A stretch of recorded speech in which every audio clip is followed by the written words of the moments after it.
versículo 8. Meu filho, a minha versão você já conhece, né? Eu gosto da Almeida Revista e Corrigida, tá bom? Ela é mais próxima do grego, o grego Kaionê, que foi a língua que Deus escolheu para registrar a manifestação da graça. E todo o Novo Testamento foi escrito no grego Kaionê. Esta é uma versão mais próxima, que diz o seguinte aqui, capítulo 2, versículos 5 a 8. De sorte que haja em vós o mesmo sentimento que houve também em Cristo Jesus, que sendo em forma de Deus, não teve por usurpação ser igual a Deus, mas aniquilou-se a si mesmo, tomando forma de servo, fazendo-se semelhante aos homens, e achado na forma de homem, humilhou-se a si mesmo, sendo obediente até a morte, e morte de cruz. Amém? Podem sentar, meus amados. Louvado seja o nome de Jesus. Irmãos, só a título de introdução, quero apresentar essa carta aos filipenses, aos irmãos. Ao que parece, a igreja de Filipos, né, os filipenses, era a igreja favorita de Paulo. Vocês acreditam que de todas as igrejas, a igreja de Roma, de Corinto, de Éfeso, e tantas igrejas que Paulo abriu com João, a única igreja que sustentava o ministério do apóstolo Paulo financeiramente, mundo afora, era essa? Era a única igreja que sustentava Paulo, era Filipos. Interessante, né? Ainda a título de introdução, eu posso confirmar isso com os irmãos no capítulo 4, Rafael, do versículo 15 ao 20. Depois, não precisa 2 Coríntios também tem, mas só o 4, 15 a 20 para a gente apresentar e partir para o tema. Diz o quê? Bem sabeis também vós, ó Filipenses, que no princípio do Evangelho, quando parti para a Macedônia, nenhuma igreja comunicou comigo com respeito a dar, a receber, senão somente vós. Só essa igreja, olha só. Porque também, uma e outra vez, me mandastes o necessário a Tessalônica. Quando ele estava em Tessalônica, Filipenses mandou dinheiro para ele. Por que a igreja de Tessalônica não sustentou Paulo lá, né? Paulo estava em Tessalônica e a igreja de Filipos sustentava Paulo em Tessalônica. Interessante, né? Não que procure dádivas, mas procuro o fruto que aumente a vossa conta. Mas bastante tenho recebido e tenho em abundância. Observa o que era a igreja de Filipos. Tenho em abundância. Cheio estou, depois que recebi de Epafrodito o que da vossa parte me foi enviado. Quem levou para Paulo lá? Epafrodito. E quem mandou? Filipos. Como cheiro de suavidade e sacrifício agradável e aprazível a Deus. O meu Deus, segundo as suas riquezas, suprirá todas as vossas necessidades em glória por Cristo Jesus. Só até aí. Então, dá para sentir que a igreja de Filipos, ela tinha um estilo de vida exemplar. A igreja de Filipos escolheu um estilo de vida que pudesse sustentar nada mais, nada menos do que o apóstolo Paulo levar aquele evangelho que o Senhor disse que ele era precioso para ele, um vaso valoroso para levar o evangelho para os gentios. Olha que coisa interessante. Era o estilo de vida daquela igreja.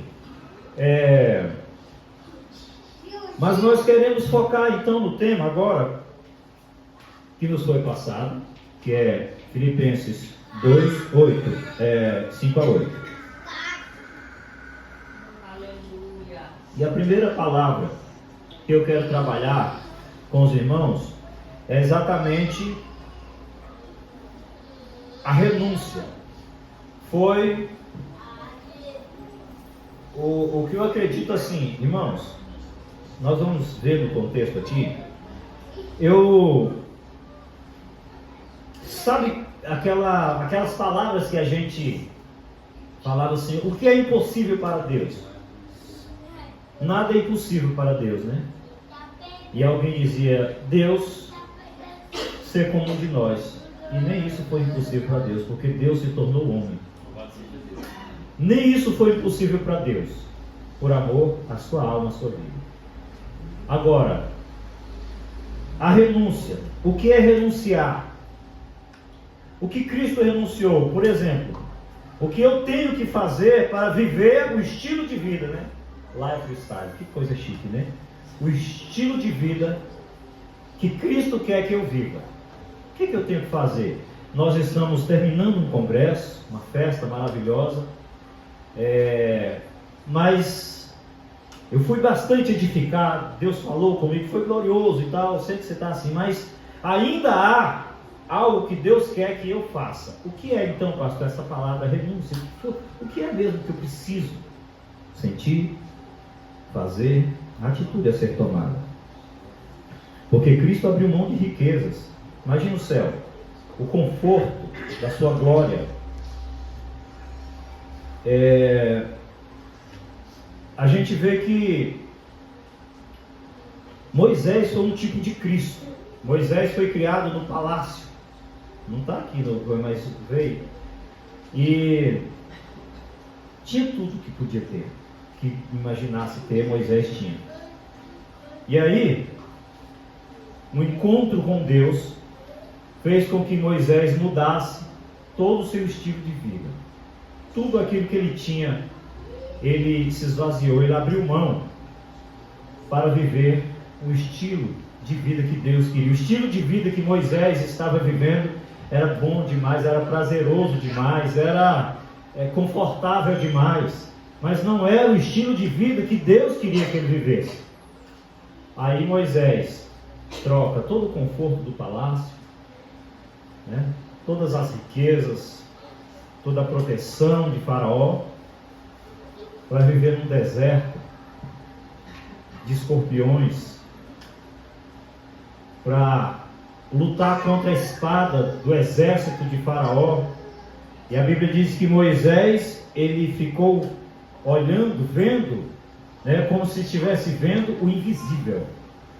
Esse é o estilo de vida que nós começamos a entender que o Senhor quer que vivamos. Começar a focar os nossos olhos e enxergar aquilo que não se vê, aquilo que não se apalpa. E para isso, às vezes, nós temos que abrir mão de tantas coisas. E é por isso que nós precisamos olhar para esse texto com mais carinho. De sorte que haja em vós o mesmo sentimento que houve também em Cristo Jesus. Eu quero trabalhar também essa palavra sentimento. Porque o sentimento, irmãos, ele é oposto à emoção. O sentimento, ele não é como a emoção. A emoção, ela é efêmera. O sentimento, ele está muito mais ligado à alma. E a alma é eterna. Observa isso. A nossa alma, ela é eterna. Então, o que acontece quando nós olhamos para esta palavra? Versículo 5, primeiramente, diz só que haja em vós o mesmo sentimento que houve também em Cristo Jesus. Eu fico observando aqui, queridos, aquilo que Jesus sentiu. Não teve um momento de emoção e tal, foi algo eterno, algo muito mais profundo do que uma emoção. Eu sei que você vai sair desse congresso, você vai dizer assim, olha, eu me emocionei bastante, né? Eu chorei, mas eu quero que você diga melhor. Eu estou saindo deste congresso com um sentimento dentro da minha alma que vai mudar a minha vida. Porque esse congresso não pode acabar hoje para mim nem para você. Amanhã vai ser esse congresso. Amanhã, depois, mês que vem, o ano que vem, esse congresso vai existir até o próximo congresso. E mesmo quando o outro vier, esse congresso ainda vai estar em vigência em nossa vida. Porque nós vamos deixar a emoção de lado e vamos viver o sentimento. Que sentimento é esse que houve em Cristo Jesus, né? E renunciou, queridos irmãos, a sua eternidade. Eu fico imaginando, irmãos, quando no versículo, nós vamos indo e voltando, de número 7, essa palavra aqui, mas aniquilou-se a si mesmo, tomando forma de servo, fazendo-se semelhante aos homens. Irmãos, aniquilar, é por isso que eu gosto dessa versão. Aniquilou-se, aniquilar, ele significa reduzir a nada, destruir completamente. Espera aí, nós estamos falando de Deus. Como Deus se reduziu a nada, se destruiu completamente. O que fez isso? O que fez Deus? Porque eu olho para mim, eu ouvi agora há pouco dizendo que eu preciso renunciar.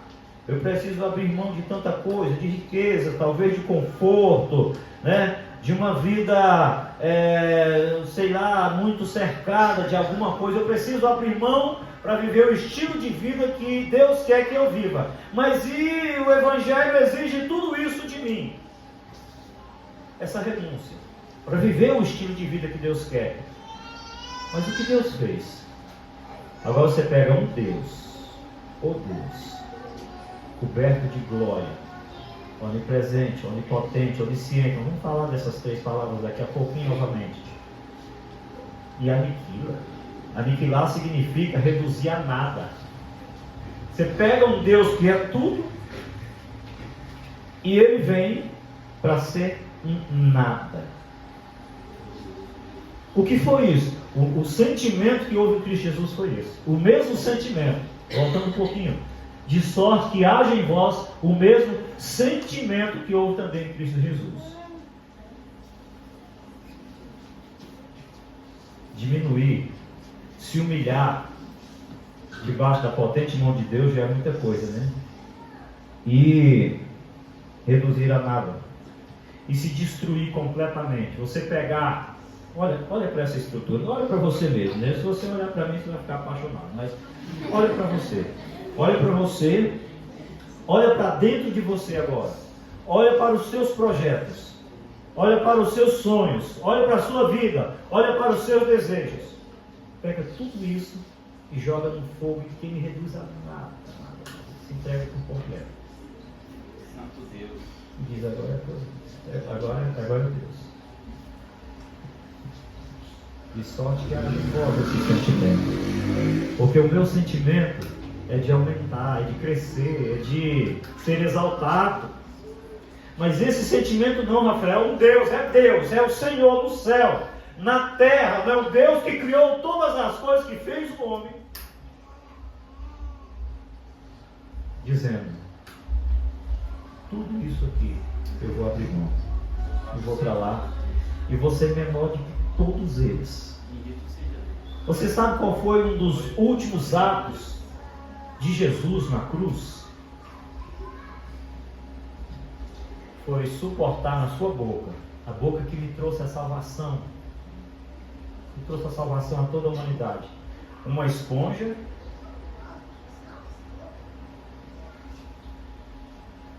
aquela esponja que era usada nas latrinas para lavar os vasos onde os judeus, onde os romanos defecavam.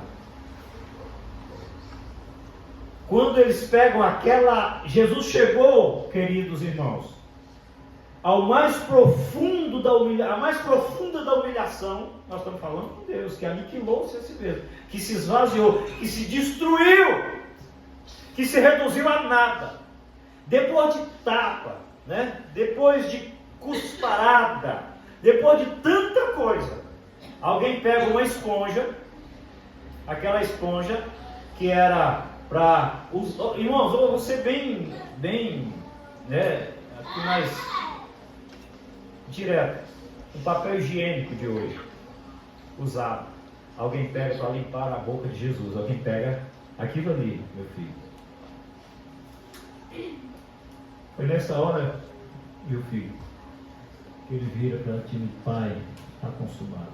Não tem mais como descer. Não tem mais. Mas limpar a minha boca com o pior arruiado foi.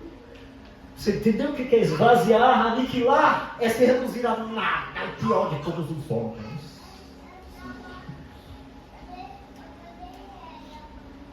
E sorte que haja em vós o mesmo sentimento que houve também nele, que sendo em forma de Deus, não teve por usurpação ser igual a Deus, mas ele aniquilou-se a si mesmo, aniquilou e se destruiu.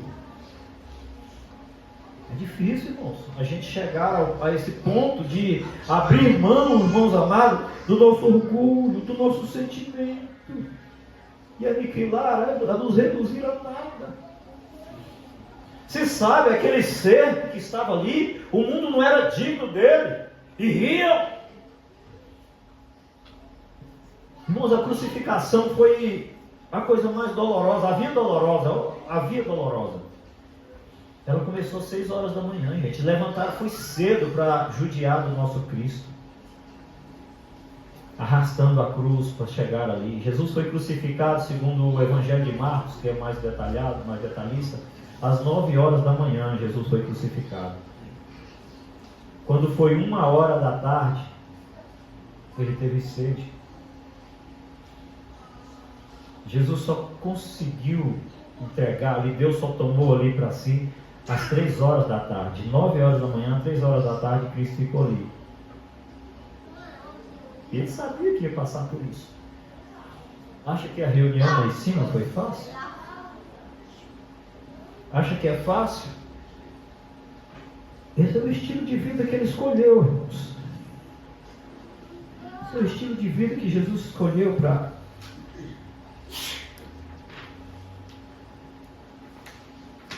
amor a mim. O que exatamente o Senhor abriu mão? Por que Jesus escolheu esse estilo de vida? O Senhor está falando em aniquilar, em abrir mão, em renúncia, em renunciar. Eu tenho que renunciar, eu preciso renunciar. Às vezes eu não consigo renunciar. Louvado seja Deus. Às vezes eu não consigo renunciar.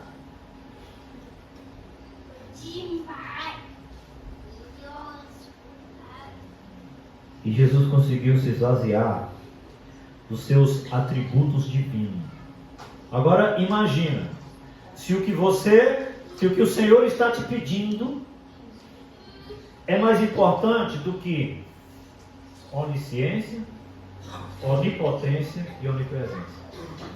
Agora você tendo tudo isso, você perde tudo isso. Jesus abriu mão dos seus atributos divinos, que é a onisciência, onipotência e onipresença. Ninguém jamais tem isso, nunca terá. E Jesus, como Deus, perdeu isso aí. Ele reduziu a nada, ele aniquilou-se a si mesmo. Irmãos, onipotência é a pessoa ter todo o poder, todo poder. A gente luta por poder. Um salário no fim do mês é um poder a mais que a gente tem, poder aquisitivo, não é? Jesus abriu mão de todo o poder. Onipotência significa todo o poder. Jesus abriu mão de todo o poder. Ele fala para Pilatos ali: se eu quisesse, eu pediria ao meu pai, ele me enviaria 12 mil legiões de anjos. Todo o poder Deus tinha, mas ele já tinha aberto mão, já tinha se aniquilado. Olha o estilo de vida que Jesus escolheu pelo Evangelho que me foi entregue para realizar, para dar continuidade. A gente canta, é bonito, é fácil, Eu abro mão dos meus sonhos. Eu abro mão da minha vida. Por isso que sabe cantar bonito, né? Vou me entregar por inteiro. A gente canta. O onipotente abriu mão da onipotência. Ele abriu mão da onisciência. Você sabe o que é a onisciência? É sabedor de tudo. Ainda antes de um pensamento, um sentimento chegar ao teu coração, subir à tua mente, o Senhor sabe o que você vai pensar. É por isso que a tua salvação está garantida. Porque o Senhor, quando te escolheu, Ele já te conhecia e sabias que tu és pó. O Senhor te chamou, Ele é onisciente. Deus abriu mão da sua onisciência. Deus abriu mão desse atributo tão especial que é a onisciência.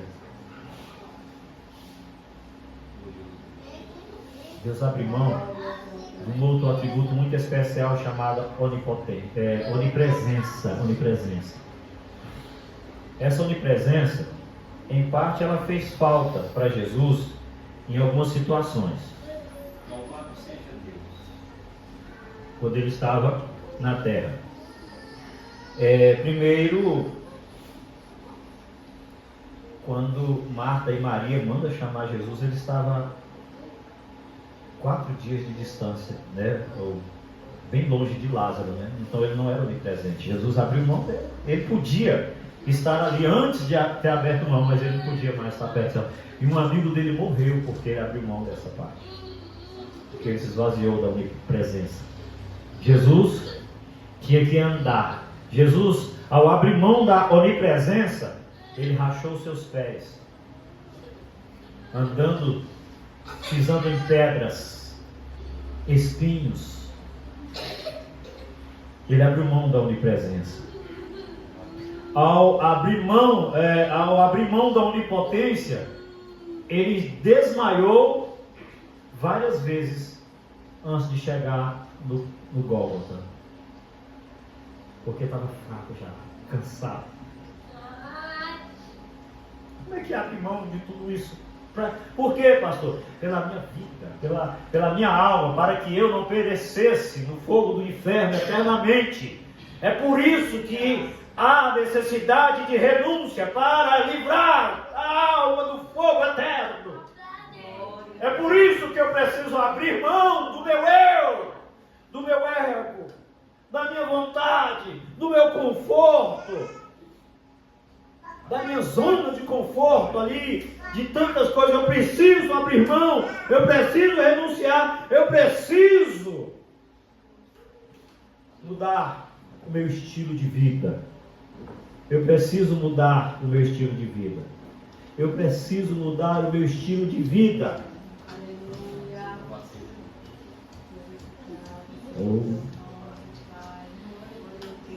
Observe uma coisa, irmãos, foi tão gostoso isso. Deus fala com o seu filho, me dá, vai tirando Jesus, me dá aqui a onipresença, me dá aqui a onipotência, me dá aqui alguma, sabe? Mas teve uma coisa que quando Deus falou assim, me dá aqui, não, tá, esse aqui não, esse aqui eu tenho que descer com ele. Esse é o maior de todos os nomes, eu não abro mão. Já viu quem é, né? Eu não abro mão do amor, eu vou descer com o amor. O amor é desse. Eu abro mão de tudo, mas não abro mão do amor que eu tenho pela minha igreja.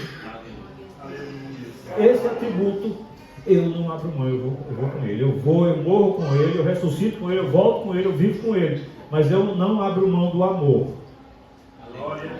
Esse atributo eu tenho que alimentar, eu tenho que fortalecer, eu tenho que exaltar esse amor em mim. Eu preciso amar. Eu abro mão da onipresença, abro da onipotência, eu abro mão da onisciência, mas eu não abro mão do amor. Esse atributo eu preciso dele, porque esse vai me fazer subir aquela cruz. Interessante. Para vivermos o estilo de vida que Cristo levou, nós precisamos deixar, não abrir mão mesmo. Como Jesus abriu, como Ele deixou tudo para nos salvar. Olha esse texto, meu Deus do céu. de sorte que haja em vós o mesmo sentimento que houve também em Cristo Jesus, que sendo em forma de Deus, não teve por usurpação ser igual a Deus. Aniquilou-se a si mesmo, tomando forma de servo, fazendo-se semelhante aos homens. Depois que ele chega e ele se iguala a nós, ele diz: ainda está muito. Eu vou me tornar servo, porque o servo sempre foi menor do que os seus senhores, né? Aí você, meu Deus do céu, eu vou mensurando aqui, né, a glória. Gente, a gente luta por essa eternidade, essa glória eterna, essas coisas gloriosas. Aí vem Deus, nada mais, nada menos que Deus. A primeira ação, logo quando ele chega na terra, ele chega num coxo, num lugar onde se coloca comida para os animais, para as vacas. Aonde Deus se deitou pela primeira vez na terra? Dentro de um coxo. Dentro de um coxo. A Bíblia diz que Jesus foi, Maria, quando deu a luz ali, ele foi envolto em alguns panos e colocou ele numa manjedoura. Manjedoura é o lugar onde coloca comida para os animais. Um curral. Se for de porcos, é um chiqueiro. Aonde Jesus nasceu? Lá é freestyle. É bonito esse nome, né? Estilo, quando a gente falou, mas eu vou sair de lá, feliz, vou mudar meu estilo. Vai. Mas o estilo de vida que Jesus quer é um exemplo desse. Sabe por quê? Por que eu preciso renunciar? Porque eu tenho que sentir o mesmo sentimento que eu. Eu amo esse texto, irmão. Vocês já me viram falar desse texto aqui várias vezes. Eu tinha que decorar, né? De sorte que haja em vós o mesmo sentimento. Olha o que Jesus sentiu. Aí nasce dentro de um coxo ali. A gente corre para um canto, corre para o outro, luta para lá, luta para cá, passa por humilhações para receber algo a mais, para crescer, para ser melhor, para ser mais, né, mais rico, mais bonito, mais confortável. Deus já tinha tudo isso, irmãos, e pegou o caminho inverso. Pegou o caminho inverso. Nós precisamos, às vezes, rever os nossos conceitos no tocante ao estilo de vida que Deus quer que vivamos. O estilo de vida materialista, o estilo de vida carnal, o estilo de vida pecaminoso, o estilo de vida preguiçoso, misericórdia.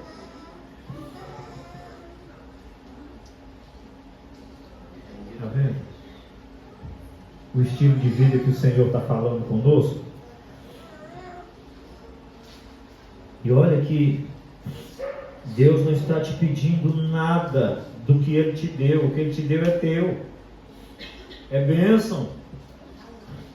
A renúncia é espiritual. Você sabe o que significa a palavra santificação? Significa separação do pecado para viver para Deus. É o estilo de vida que o Senhor nos chama essa noite. Esse congresso, repito, não pode acabar hoje. Ele é tão especial. Desde o início Deus tem falado. Irmãos, quando eu estava preparando essa mensagem, estava sozinho em casa, eu fui às lágrimas. Eu chorava. Eu olhava ao céu.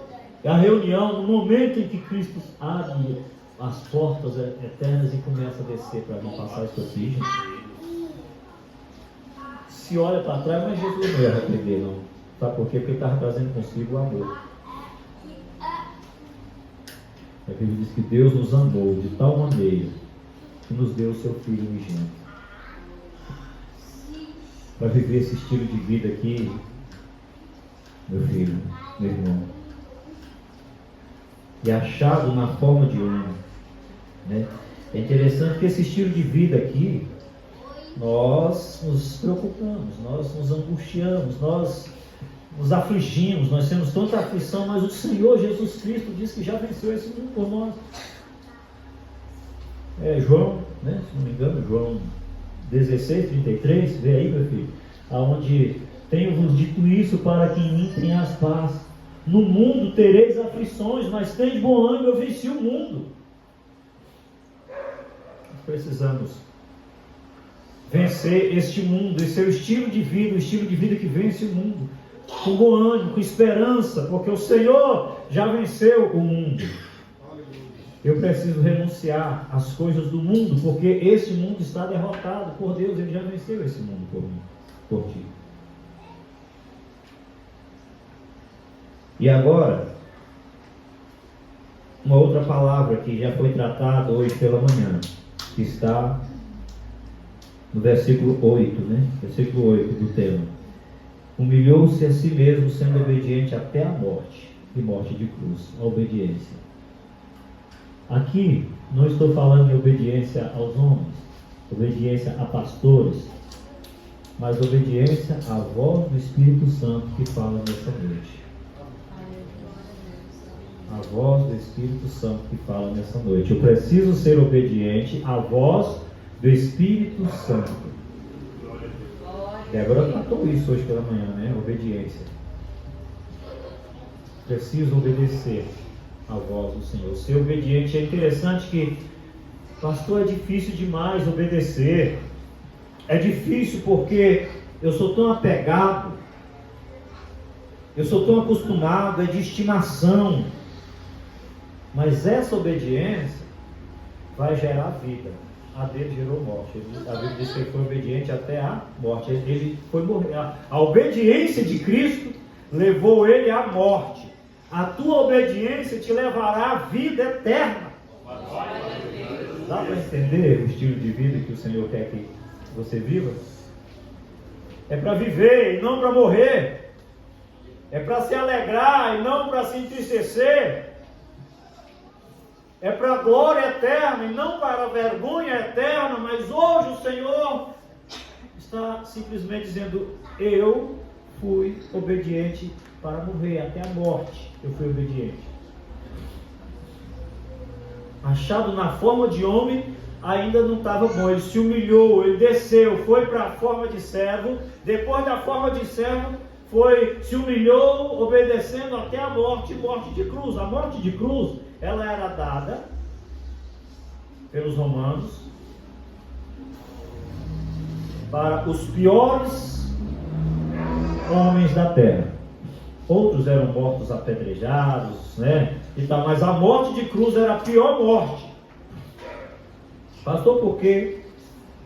Pelos romanos. Foram os romanos que condenaram a Cristo à morte? Não foi. Mas foi o romano que deu a sentença. Porque na época de Cristo, há 2000 anos atrás, Jerusalém, os judeus, são uma simples província romana, porque os romanos haviam dominado. E eles estavam sob o poder dos romanos. É tanto que foram a Caifás, e ele não pôde condenar a morte, e enviou a Pilatos, que era o governador romano. Então, só quem podia sentenciar alguém à morte era quem? Um romano. E o que esse romano disse? Por que vocês mesmo não julgam e não matam ele? Né? Por que trouxeram a mim? Eu não vejo mal nenhum. Ele tentou se esquivar, né? Aquela falsa, né? Mas tinha que se cumprir, ele tinha que condenar Jesus. Então, ele já veio de lá condenado. Não tinha como. Por exemplo, quando Pilato devolve a responsabilidade para os judeus, Pilato, não, aqui eu tenho 2 presos, tem também Barrabás. Ou seja, Pilato não espera, mata Barrabás aí. Não, solta Barrabás e mata Cristo. Foram os judeus que falaram isso. Os romanos só condenaram porque os judeus não tinha como.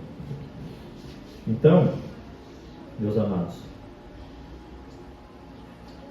ele passou por essa morte. Ele sofreu tudo isso. E é interessante que aqui na igreja nós temos o costume de citar os versículos 9, 10 e 11, mas volto aqui a um clichê do meu filho, né? Passar pelo processo é o problema. Viver o processo é o problema. Olha o processo que Cristo viveu para viver 11, 9, 10 e 11. Porque sofrer o que Cristo sofreu, eles zombavam e diziam: adivinha quem te cuspiu? Jesus já estava com os olhos fechados, tanto sangue, né? Inchado de tanta porrada, de tanto tapa, de tanto murro, que talvez estava inchado. E aí chegava alguém por trás e: adivinha quem foi que te cuspiu? Salvou a tanto, salva a ti mesmo, né? E zombavam. Os piores vitupérios que um homem pode sofrer. Um Deus, nós estamos falando de um Deus que se reduziu a nada e passou por todo esse processo. Eu preciso mudar o meu estilo de vida, passar por um processo, porque eu quero viver a exaltação de Deus na minha vida. Porque a Bíblia diz que nós seremos exaltados. Sim, é bíblico. Humilhai-vos debaixo da potente mão de Deus, para que ao seu tempo Ele vos exalte. Deus vai exaltar os humilhados, os sofridos, os que passam pelo processo, aqueles que renunciam, aqueles que, que tiram o ego. É difícil, irmãos, a gente chegar, e Jesus tirou o eu dele. O eu todo, o eu sou. Um dos nomes de Deus é eu sou. Quando Moisés fala para Deus: Senhor, mas quando eu chegar em Faraó e eles perguntarem quem é o seu Deus, o que eu digo?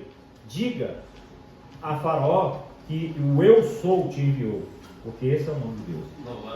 É difícil tirar o eu, o ego eu sou, porque eu faço. Juninho, eu toco melhor que vocês contrabaixo.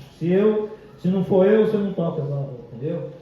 Eu toco essa bateria. Irmãos, como é difícil abrir mão, renunciar o ego, o eu sou. Mas só existe um eu sou, e esse é Deus. E Ele abriu mão do eu sou. Ele abriu mão dele mesmo. Ele se esvaziou, ele se aniquilou, ele se destruiu para me dar a vida eterna, para me livrar da condenação eterna. Eu também tenho que fazer. É claro que não chega 1% nada do que ele fez, mas abrir mão disso aqui para herdar essa vida eterna que ele me deu, que ele me prometeu, que ele morreu por mim. Nós já vamos encerrar. Esse congresso não pode acabar hoje. Pastor, o que eu tenho que viver então daqui para frente? Amanhã, vai acabar. Não, mocidade, dá uma olhada em 1 Coríntios 15, 58. Esse congresso não pode acabar aqui. Portanto, meus filhos, meus amados irmãos, sede firmes e constantes, sempre abundantes na obra do Senhor, sabendo que o vosso trabalho não é vão no Senhor. Tudo que vocês fizeram aqui, viu, não é em vão do Senhor, não é vão. Tudo está no céu. Repito o que eu disse quando citei Vitória aqui. No céu, nada envelhece e nada se acaba. Lá tudo é eterno. O que você fez aqui está lá. Lute para chegar lá e receber o seu galardão. Lute. Irmãos, nós vamos encerrar. O menino vai jogar o microfone, mas vamos encerrar. Olha, Jesus, guarda essa frase, eu quero deixar ela para ti. Jesus renunciou o céu para vir ao mundo. Você precisa renunciar o mundo para ir para o céu. Louvado seja Deus. Aleluia. É um caminho oposto, né? Repete que eu preciso anotar isso. Eu tenho que anotar. Jesus renunciou o céu para vir ao mundo. Eu e você precisamos renunciar o mundo para ir para o céu. Equipe de louvor, vem aqui cantar aquele hino de novo. Aquele último hino que foi cantado. Glória a Deus. Renúncia. Hoje é renúncia. Hoje é renúncia. Louvado seja Deus. Mesmo assentado, Eu quero que você. Sei que você já está com sono. Cochila um pouquinho, mas sem dormir, para ouvir a letra desse hino. Com os olhos fechados, ouvindo, meditando na letra deste hino.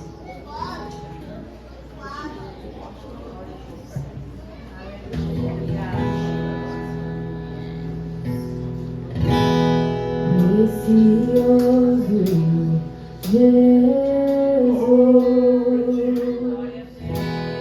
aos teus pés aqui estou. O que eu poderia te oferecer por tudo que tu és? Tudo que tenho eu derramo aos teus pés. Não importa o quanto custou, Jesus, teu valor é maior. Eu encontrei o meu tesouro. Eu encontrei o bem mais precioso. Eu encontrei o meu tesouro. Eu encontrei o bem mais precioso.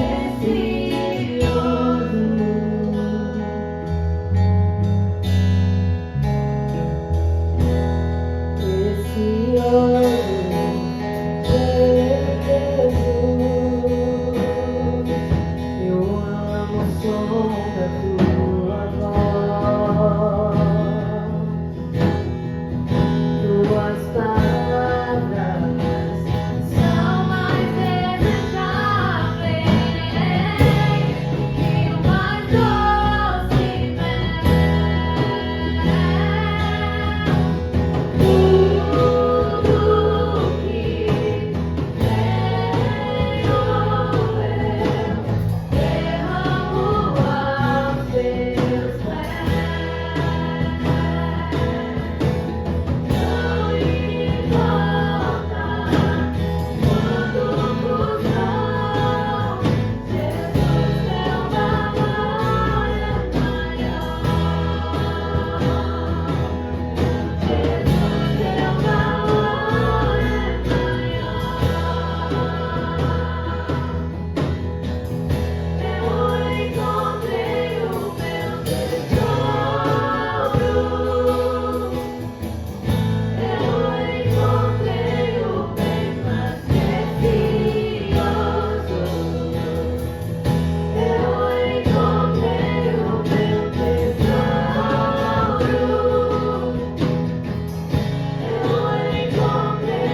como calcular o valor desse tesouro que você tem hoje em suas mãos. Nós já estaremos encerrando. Me dê aqui os avisos. Eu quero fazer uma oração especial pela mocidade. Quero orar por vocês. Vem cá, toda a mocidade, fica aqui e a igreja vai estender as mãos. Nós vamos orar por vocês. Olha, continue, sede firmes e constantes, sempre abundantes na obra do Senhor. Presta atenção no último versículo livre. Frutos do Espírito. Não tem nome mais propício para servir a Deus, né? Dar frutos espirituais. Aqui está a mocidade, fruto do Espírito. Doutores, juízes, ministros, servos honrados do Senhor, pais, mães, profissionais da saúde, servos do Senhor. Seja qual for a profissão, servos do Senhor será o maior título de vocês.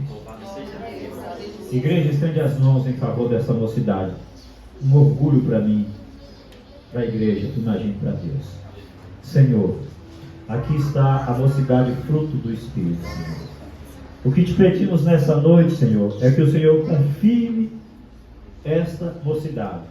Senhor, que tu possas dar a esta mocidade, Senhor meu Deus, as dádivas do teu reino, as bênçãos celestiais, materiais, físicas, financeiras. Senhor, serão pais, ministros, pastores, que certamente se orgulharão dos seus filhos, das suas igrejas. Aleluia. Deus, em nome de Jesus Cristo, eu te peço, abençoa de uma forma tão especial, que eles possam, Senhor meu Deus, colher os frutos, meu Deus amado, com abundância. Deles vida e vida em abundância. Senhor, envia o teu anjo na frente e desfaz todo o projeto de Satanás contra a mocidade, fruto do Espírito. Senhor, para a glória e honra do teu santo nome, corta agora, Deus, os laços de morte física e espiritual. Senhor dos céus e da terra, aplana os caminhos desta mocidade. Abençoa, Senhor meu Deus, a liderança desta mocidade. Confirma, Senhor meu Deus amado, este reino, Pai. O reino do Senhor sobre esta liderança. E esta mocidade seja, meu Deus amado, agora apreciada, abençoada, Senhor, pelas tuas mãos, Senhor. Oh, bendito Deus, dos céus e da terra, que haja um derramar do teu Espírito Santo sobre cada um, para que seja transformado, Senhor meu Deus, e que possa sentir, meu Pai, o mesmo sentimento, meu Pai, que houve, e que ninguém se usurpe, Senhor, ó Deus amado, por ser alguma coisa, Senhor, ó Deus amado, mas que todos possam se entregar em tuas mãos, para que tu possas fazer aquilo que tu deseja fazer sobre a vida de cada um. Portanto, Deus, eu abençoo como pastor, mas eu te peço, abençoa-te, ó Deus, porque tu és o Deus deste povo, em nome de Jesus. Amém? Amém? A mocidade pode se assentar. Parabéns mais uma vez. Vou passar aqui para o Suel, vai fazer a oração final. Glória a Deus. Igreja, pode sentar.